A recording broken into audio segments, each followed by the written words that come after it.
Hello and welcome to the Cellar Door. I'm George and I'm in the Clare Valley, famed for its world-class Rieslings.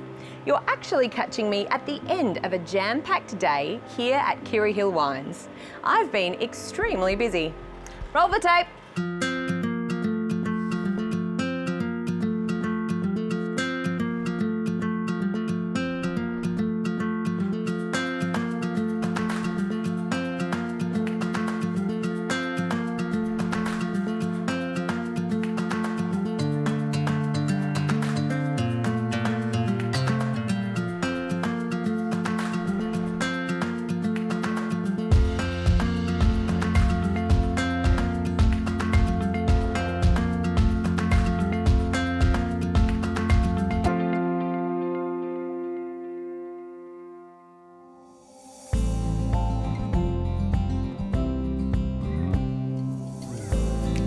North of Adelaide in the Barossa wine region, the Clare Valley is an equally renowned destination for cool climate wine lovers. Celebrated for its Riesling, it also produces world-class reds, including Shiraz. Today I'm at Kirrihill, and what better place to start than atop Schober's vineyard, where I'm meeting co-founder Matt to find out why this vineyard is so special. Hello Matt. Hello George, welcome to the iconic Schober's vineyard in the beautiful Clare Valley. It is gorgeous. And we even put on a perfect day for you in the middle of vintage. So very considerate of you. Grapes are happy, we're happy, everyone's happy. I am thrilled. I'm holding a glass of what I believe is your wine, actually. It is my wine. One of the partners, 2019 Clare Valley Shiraz, that just won the Greatest Australian Shiraz Challenge. So you have the best Shiraz in Australia. I have the best Shiraz in Australia, apparently. So excellent. Well, as I'm the not going to argue CEO, that. as Kirrihill, I think that's fair enough. So do I, which I tell my other two partners regularly. Yeah, no competition there, of course. No, nothing. And they both have a wine as well, I believe. Yes. So one of the partners, Sean Edwards, has the Cabernet. He used to own a Cabernet vineyard, and that's drinking beautifully. And Rob Stanway, the other partner, he owns an iconic family vineyard in Watervale, so he's on the Riesling. But right here we have But we're with the important one. And we're surrounded by the grapes that go into this. So Shiraz, this is one of the blocks that's very close to being ready. This vineyard is over about 260 hectares, right. Which is predominantly Shiraz, Cabernet, and big planting of Riesling, being the Clare Valley. And then there's a bit of Malbec and Mataro. We bought this vineyard 3 years ago because it's one of the most iconic vineyards in Clare. So Jimmy Watson wines have come off here. A lot of the plantings are 1970s. A vineyard just back over here, it produces a $1,500 bottle. Another vineyard over here produces a $1,000 bottle. Another one over here is about $200 to $500 a bottle. The history and the pedigree of this site and surrounds is top of its class. Yeah. The secret to the Clare Valley is the altitude, but we would be at 400, just over 400 metres altitude here. Other vineyards in Clare sort of range from 300 to through to 550 metres. Okay. And that diurnal temperature fluctuation, so you get the warm days, but you get the cool nights and very cold winters, which I think took my wife probably, or I don't think she's used to it yet, after 17 years. But do the grapes enjoy that? They love it. The acids hold in the Riesling, so you get beautiful linear acids, natural acids. Same with the reds. And the soils, the other secret is you can sort of see there's a lot of limestone, which particularly down Watervale and this end of the valley is sort of that it's like a big sponge. This helps retain moisture in dry weather, but also offers good drainage in wet weather. I was working for one of the big corporates, and Clare was one of the regions I was looking after, so we ended up buying a vineyard up here. And then because I was going to spend a lot of time up here, we thought, we found a house and thought, yep, let's do the big tree change. So we had just had a baby, dropped two incomes, bought a vineyard and doubled our mortgage. So what could possibly go wrong? My goodness, but here we are. Here we are, It's obviously never looked worked back. out So very well. No, it's a beautiful, beautiful place to live. You're an hour across to York Peninsula, hour and a half to Adelaide, hour to the Barossa, that other region we shouldn't mention. It's just beautiful and central. Yeah, perfect. Yep. Just like your wine. Exactly. Cheers to you. Cheers. Thanks, Matt.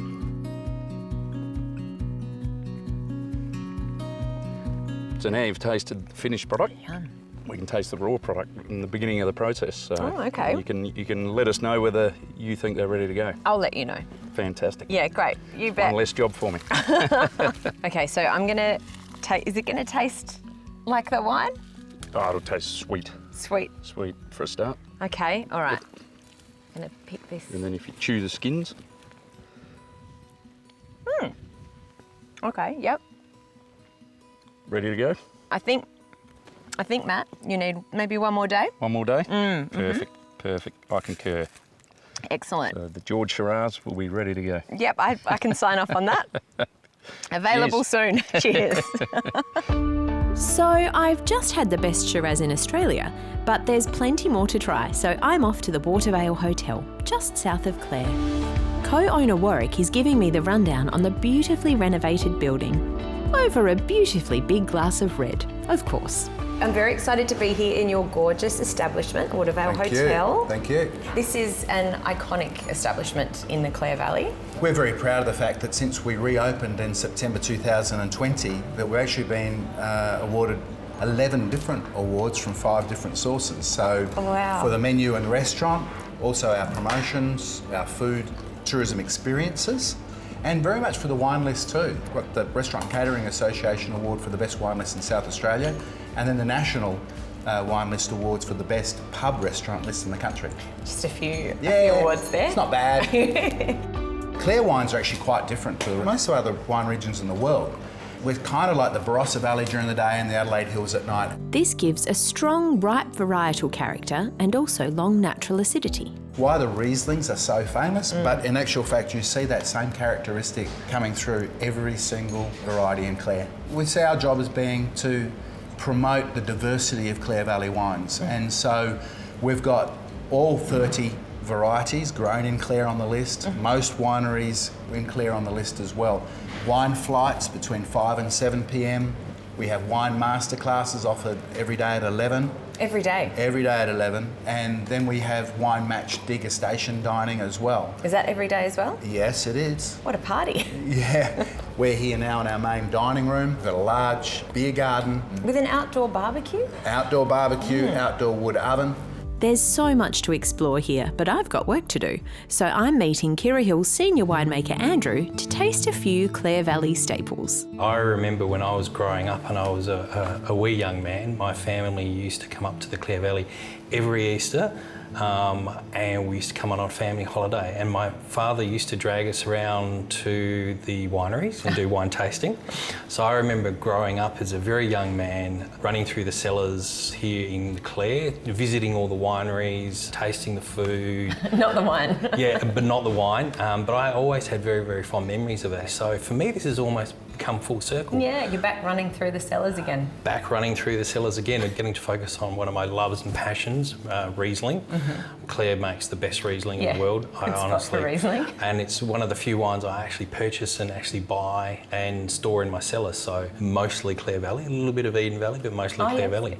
So, excellent. And is this Riesling in amongst? Certainly is. Yeah. The Cellar is part of our E.B. Gleeson range, and it's our top Riesling. So it's a single vineyard from here in Watervale. So it's a pure Watervale expression of Riesling, and it's got lovely lemon lime fruit and a lovely steely acidity. And it's for this at this price point and this particular wine, it's a one that you can drink early, but something I'd like to see in about 5 to 7 years when it starts to blossom out and has some wonderful flavour, developed flavours. I would like to do that also, but I think perhaps we should sample it right now. Yeah, would you like to sample it right now? Yeah, Here we go. let's go for it. So E.B. Gleeson is sort of the founder of Clare, is that right? Yes, he was one of the early explorers. You've got to work for that one. Here in Clare. It's our premium Riesling. And this is one of your vintages? Yes, my very first vintage. So, yes, I'm very proud of this. So it's got beautiful lemon, lime, some lovely steely acidities, a little bit sort of mineral salts on the nose. And one of the things you'll see is a little bit of sweet spice on the nose.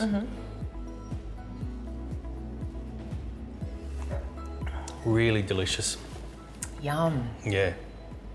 I like this wine almost as an aperitif. I mean, being very low in alcohol, It's only about 12%. Something you can easily have before a meal. I quite often like to cook when I'm cooking at night, to actually, have a nice cold bottle of Riesling. A little bit for me, a little bit for the food. Yep, so classic. And goes very well. But once again, this is something that I've got to be very careful about, where I've actually got to make sure I've got enough to actually age, because it is so very drinkable when it's actually young. But in about 5 years is when I actually like to start to pull it out, and it really blossoms out to get some of that honey characteristics. Yeah. But still has a lot of that citrus fruit running through it. So It's a gentle citrus. It's not sort of tart or. Well, that's one of the keys and the secrets of making a Riesling that's like this, is to make sure there's enough flavour and it's not overly acidic, not overly steely when they're young. It's to make sure there's enough generosity, and also to balance it out with something that's going to age as well. So, To generous Riesling. To generous Rieslings. We're just getting started, so stay tuned.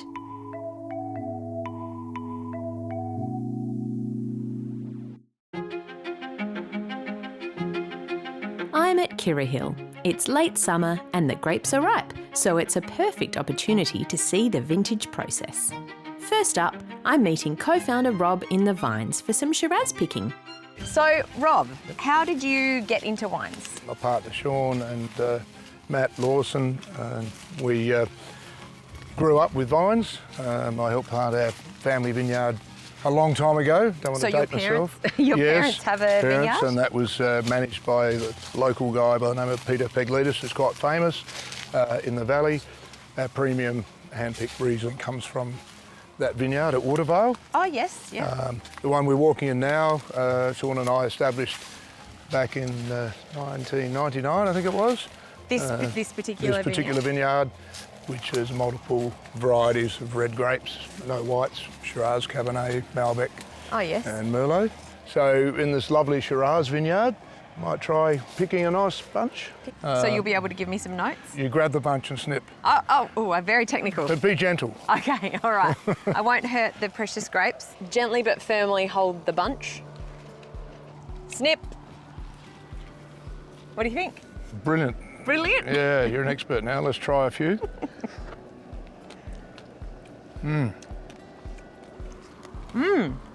Probably a couple of days, probably end of the week maybe. They're very sweet. Yes, they are. Lovely small berries, so they'll have some intense flavour. Yeah, and good colour. So it's a very good vineyard, this one. You're going to make me a beautiful wine to drink one day? Yes, I am. Wonderful. Do I get the job? Yes, you're hired. Okay, the grapes are picked. What's next? I'm heading into the winery where John will walk me through the process. So what we've got here is lovely hand-picked Grenache that we're starting to do a new product with. Okay. So we'll do some whole bunch fermentation. About half of these whole bunches are spread across several other bins. Whole bunches are exactly that, stems and all. Before crusher destemmers were invented in the 20th century, almost all red wines were fermented with their stalks. This creates rustic and tannic wines. Today, most red wines are made from destemmed grapes, but fermenting whole bunches remains a stylistic tool for winemakers. With half the bunches kept intact, the rest is destemmed and crushed, and then layered back over the whole bunches. This carbonic maceration allows a fresh and soft ferment and creates a more fruit-forward end product. So now we're just crushing on top of that whole bunch that we separated before. And so this is the exact same fruit, just some that's been crushed. We just want to put a nice little layer of crushed fruit over that whole bunch, just to help it solidify and get a nice ferment with a bit of crushed juice. With the grapes ready to ferment, it's up the gangway for the next step. Note to self, wear a poncho next time. I feel like I'm running the gauntlet here, John. What's happening? So after crushing, all the wine end up in these little 8-ton open fermenters. Just a little 8 tons. Once we've crushed them, we'll pump the juice back over the top. And that's where you can see these little irrigators going around. So the reason we do that is, one, we want to aerate it. We want to put the juice back over the skins, because that's where we get all the colour and tannins from the skins and the seeds.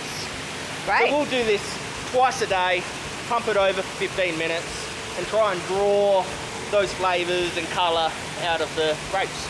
Excellent. And what laundry powder do you recommend after you've been up here? When you're making wine, get prepared to be dirty. Because red wine stains, especially when it's like this. Well, that's just great, isn't it? Turn them off, please. Ah, that's better. With the machines off, you get a great display of natural fermentation. There's no mechanical... Nope, all there's nothing, natural. it's just... All natural. That's the yeast converting the sugar to alcohol. That means it's a pretty healthy ferment. So she's running strong, she's happy bubbling away. That is crazy. It's like a spa. Yeah, people pay good money to swim in there. Yeah, I would. And that you'll find the cloudiness out later? So once we press, we'll settle, and then we rack the clean stuff off top. Look at it all bubbling away.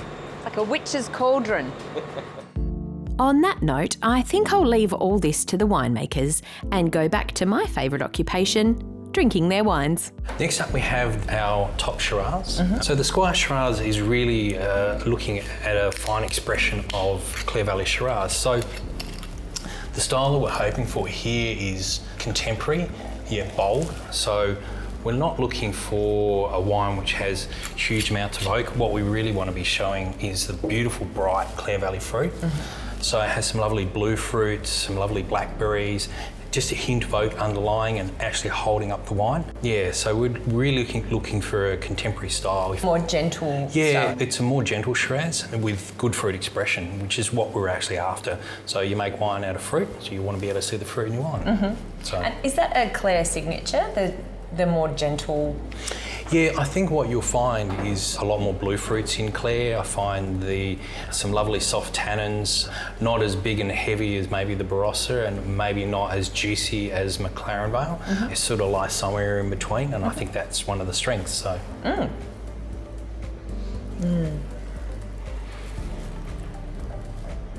Yeah, it's got that sort of dry finish, but that lovely Lovely fruit sort of washes at the around the front. mouth. Yeah, it's not big and it's not heavy, not cumbersome.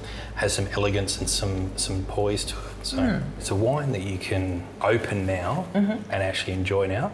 I've had a few bottles of this not soon after it was bottled, and I found it quite appealing. Like it's actually come together very, very, very nicely. And once again, I see this wine, you know, it's still got some brightness and freshness and some vibrancy. That's one of the things I try and get, particularly when I'm blending my wines together, is they're meant to have some sort of freshness. No one likes buying stale bread, so no one likes to buy a stale wine. So you've actually got to have some fruit that jumps out of the glass and lifts up and says, hey, I'm here, and you know. And then you've got that nice contrast when you do age it. You can sort of see how the wine's matured. And so the wine will get some lovely chocolatey flavours, and the fruit will die down a little bit and complex with that oak, and it'll be lovely soft and smooth. Delicious. After the break, I'm in for a special sneak preview. I'll see you soon.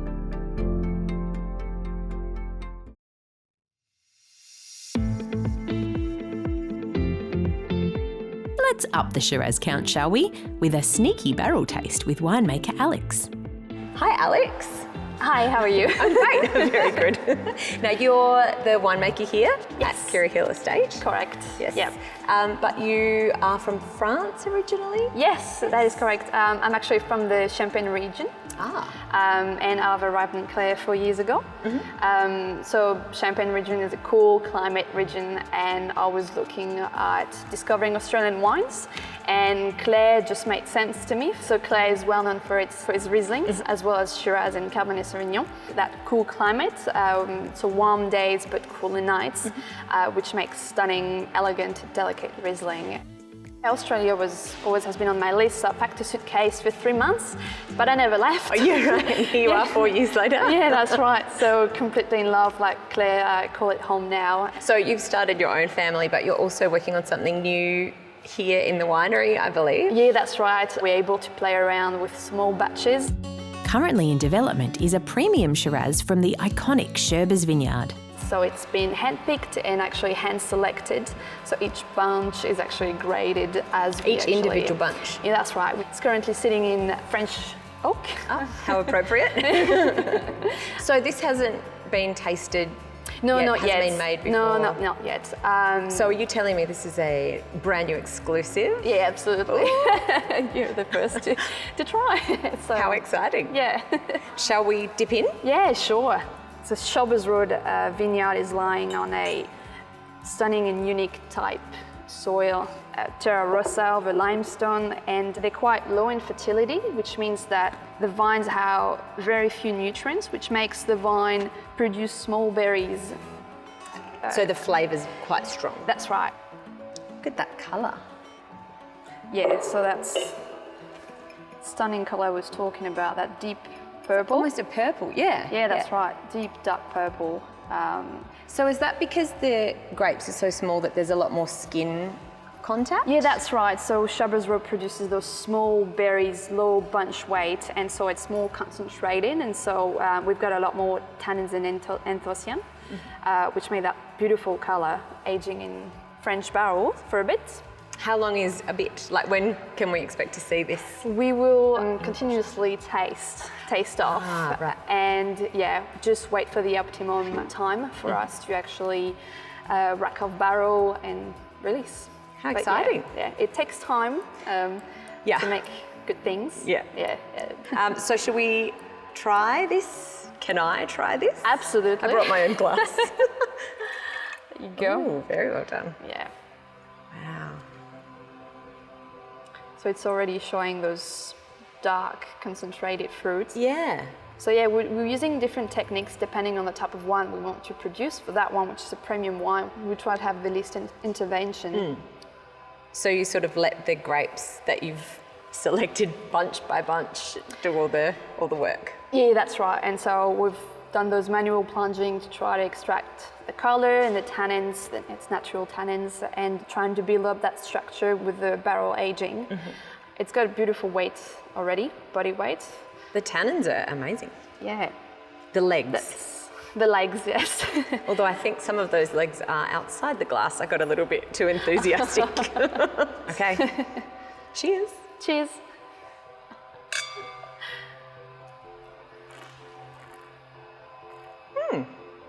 So it's still young, it still has those young tannins. So we're barrel aging to try to smooth it out. But it's like a peppery, sort of spicy. Which is a characteristic of Shiraz, especially grown in the cooler conditions. You've got the spices at the end of the palate. But they're sort of more front of the palate at this point. Yes, yeah, because it's still a young wine. Still delicious. Thanks for sharing it with me, Alex. Yeah, absolutely. Lovely to meet you. Nice to meet you too. Cheers. One more little taste. It's not all about Shiraz though, so it's time to try the classic blend of Cabernet Malbec. The Cab Malbec is a bit of a classic blend here in Clare. There's some quite famous wines that have come out of the Clare that are Cabernet and Malbec. Cabernet in Clare is actually a lovely beast. Malbec is sort of a lesser known variety, but adds complexity and some deliciousness to the middle. Once again, it has a little bit sort of, I described it as blueberry jam kind of character actually in the middle of the and helps the Cabernet actually fill out. So it's... Yeah, so Malbec on its own is a much bigger wine. Yes. So Cabernet you'll find sometimes has a little bit of a hole in the middle, and Malbec actually helps fill that right out and actually blossom out. So Cabernet, this is the last one we'll taste, and this has got, because the tannins in it, it's quite a big wine. So this is sort of the big sibling to the other one. Yes. In the same range as the Squire, something for the more bolder wine drinker. So. It still doesn't sort of overpower, does it? No, no. 2 years older than the Squire, so showing a little bit more age. Yeah. Once again, still quite soft, lots of fruit, lots of juiciness, loads of flavour on the palate. You're not searching for things, and it's not ripping your mouth out with tannin as well. Once again, that wine is just starting to soften out. But they're all there. They're definitely all there. Yeah, all the layers are all there through the Cabernet, through the Malbec. You know, you can see each one of them within that palette, and it's a very delicious drink at the moment. Yeah. So. Do you have a favourite at the moment? I drink Riesling every night. I do drink Riesling every night, but when the weather cools off a little bit, the Shiraz is probably my favourite. So I'm quite fascinated with particularly the 2020 Squire, which is looking really, really good. So, Can't wait to see what happens next. Yes, I'll have to give up drinking the Riesling and put it aside. Yeah, that's the trick, isn't it? That is the trick, yeah. Andrew, thank you so much for sharing these delicious wines with me. Not a problem, thank you very much. Cheers. Cheers. It's the end of my time here in the Clare Valley, and what better way to finish than with the region's most celebrated variety, Riesling. So, Rob, we are drinking your Partner Series Riesling. That's correct, yes. This is the 220 Riesling Partner Series, which one of the three with the Shiraz and the Cabernet, which are all signed off by one of the three partners each. Matt did say that his was the best. Yeah, but he hasn't got much taste, you know. So, but no, they've all shown very well, and they're all really good wines. So, and named for the partners, but you and Sean were the founders, I believe. Yes. So over 20 years ago, we put the idea together and built the winery. There were some other partners in those days. Well, Rob, I have to say it is a rare treat for me to be able to see everything that happens from the grape to the glass. So thank you for sharing that with me. Oh, you're welcome. Certainly the best time to be here. Yeah. Fruit coming in.